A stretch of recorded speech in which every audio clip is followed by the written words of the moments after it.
pick any note from the G alto scale, right?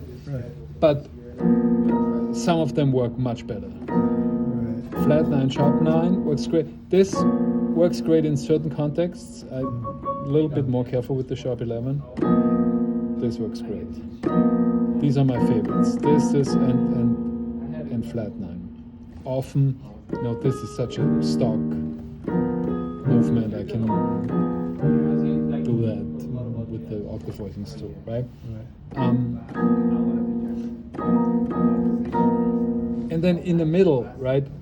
Very often it's 1, and it's usually either a 4th or 5th from the bottom note, right? Often both of them, right? So here I would do this one. Here I would do either this or this. So which chord are you on now? You're on the Still the G7. Oh, still the G7. Okay.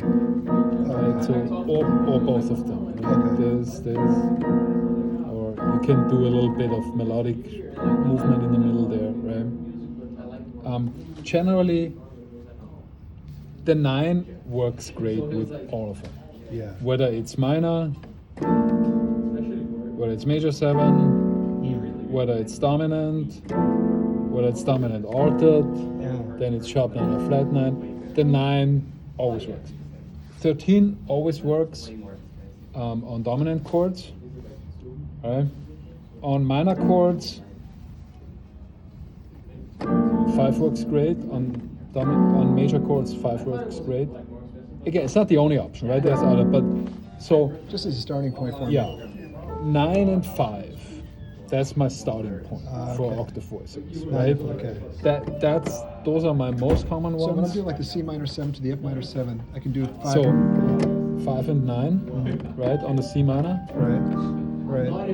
For the 5 F. and 9. Okay. On the F minor, right? Yeah. So.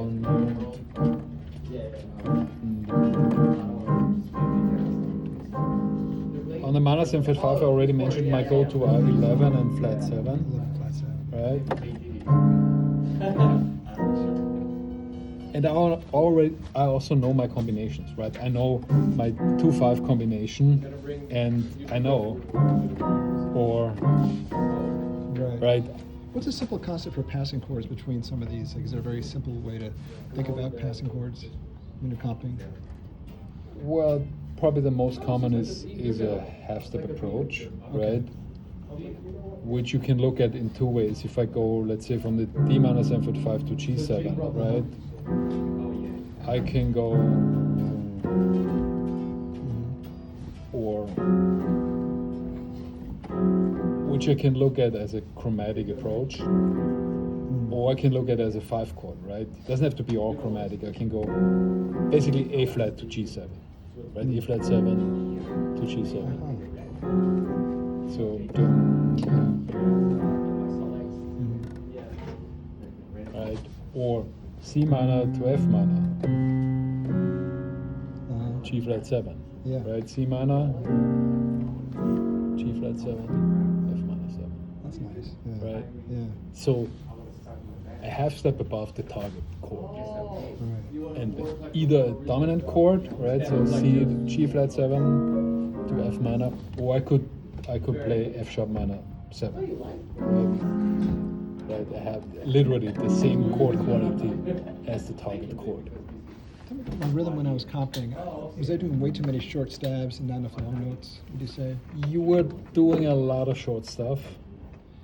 And you were doing it very heavy, prominently, loud, right? Okay. Even when you're soloing, you're leading with your left hand a lot. Oh, really? When I'm soloing? Yeah. Really?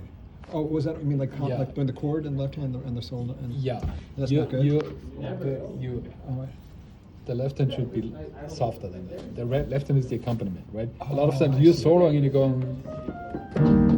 Right. Yeah. That's the opposite of what you want. Yeah. And that's your own version of what you then did when the other ones were soloing, where you're like bang and you're drowning out their solo. You were doing that to yourself with your left hand, right? I got my beers. Yeah. Yeah. Okay. So This is all good stuff. Yeah. Keep in mind that the left hand is the accompaniment, the right hand is the melody, right? It's the soloist. Yeah. And so I have to learn more. You know, you're right. I'm doing the exact same, comping course. So just learning more. And you have it in your video, so I can work on some of those chords and try to sprinkle them in there, get some variety. It's great for exercises, for training purposes. It's great to pick specific voicings and just shed those. That's a great way of getting into a tune and learning your vocabulary of voicings. In the actual performance, you want to have more variation than that, right? Right. Also, you were doing the octave voicings pretty much from the beginning, and if you start there, where do you go after that? Right? If I start here, okay, great, but where do I go after that? Right? If I start here, right, and then I go, okay, second chorus. And then by chorus 4, that's where I'm here. Nice build up. Right? Yeah. It's storytelling, and if you're making a superhero movie, you don't want to blow up the entire set in the first 10 minutes. Yes. You need to blow a little bit up, Yes. but then progressively through the 2 hours, you blow more and more shit up, and at the end, you blow up the whole fucking set. And this is the same thing, right? Makes sense. Yeah. Okay, so my homework is,